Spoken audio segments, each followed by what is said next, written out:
আমরা যদি জমিনে আল্লাহর জিকির করি তাহলে আল্লাহ আমাদের জিকির করবে। কি জিকির করবে? জিকির অর্থ হলো স্মরণ করা, কি বল ঠিক না? কেউ যদি কাউকে স্মরণ করে তাহলে তার নাম নিয়ে ডাকে, ঠিক না? ঠিক, এমুকের কাছে যাব, এমুকের চাই, এমুকে আছে কিনা, ঠিক না? তার নামটা নিয়ে বলে যে এমুকে আমরা দরকার, অর্থাৎ তাকে স্মরণ করতেছে।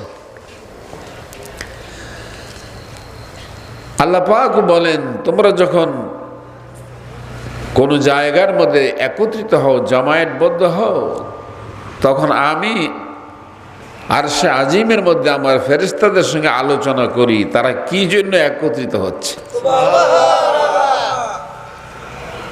আল্লাহ তো অন্তর্যামী, অন্তরের খবর রাখেন, কি ঠিক না? তারপরেও জিজ্ঞাসা করেন। এটার পিছনে আল্লাহ পাকের একটা হিকমত আছে। কি করেন? হিকমত আছে না? হিকমত আছে এই জন্য যে আল্লাহ যখন মানুষ বানাইতে চাইলেন তখন ফেরেশতাদের সঙ্গে একটু পরামর্শ করছিলেন যে মানুষ বানাইতে চাই।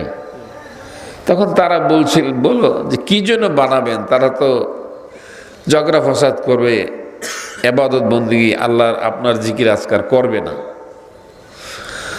এই জন্য আল্লাহ পাক যখন কোনো মানুষ একত্রিত হয় তখন আল্লাহ নিজে খুশি হইয়া ফেরেশতাদের সঙ্গে কথা বলে।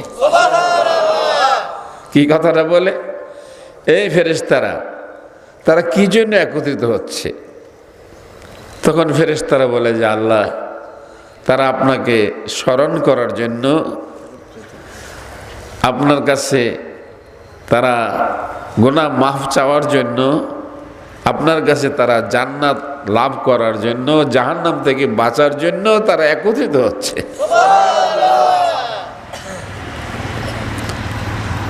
আল্লাহ রাব্বুল আলামিন ডাক দেবেন, ও ফেরেশতারা, তারা আমার জিকির করবে, জাহান্নাম থেকে বাঁচবে, জান্নাতের আশা করবে, তারা গুনাহ আমার কাছে মাপ চাইবে। তারা কি আমারে দেখেছে নাকি? আমার ক্ষমতা সম্পর্কে তাদের কোনো অভিজ্ঞতা আছে নাকি? আমার জান্নাত তারা দেখেছে নাকি? আমার জাহান্নাম তারা দেখেছে নাকি? ফেরেশতারা বলবেন না, ও মাবুদ, তারা আপনাকেও দেখে নাই, আপনার জান্নাতও দেখে নাই। ও আমার মাবুদ, তারা জাহান্নামও দেখে নাই, তারা আপনার নবীকে বিশ্বাস করে।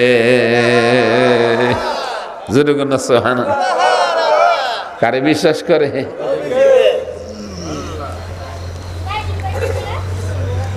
নবীকে বিশ্বাস করে। দেখছেন আমার রব্বুল আলামিন ডাক দিয়ে বলেন, ও ফেরেশতারা, তোমরা সাক্ষী থাকো, আমার যে সমস্ত বান্দারা আমার নবীকে বিশ্বাস করে, আমার কোরআনকে বিশ্বাস করে, আমার নবীর হাদিসকে বিশ্বাস করে, আর আমি আল্লাহকে আল্লাহ বলে ডাক দিয়ে আমার জিকির করে, তোমরা সাক্ষী থাকো, আমি তাদের গুনাহসমূহ মাফ করে দিলাম এবং তাদের জন্য জাহান্নামের আগুন হারাম করে দিলাম। আমি তাদের জন্য আমার জান্নাতের 8টা দরজা খুলে দিলাম।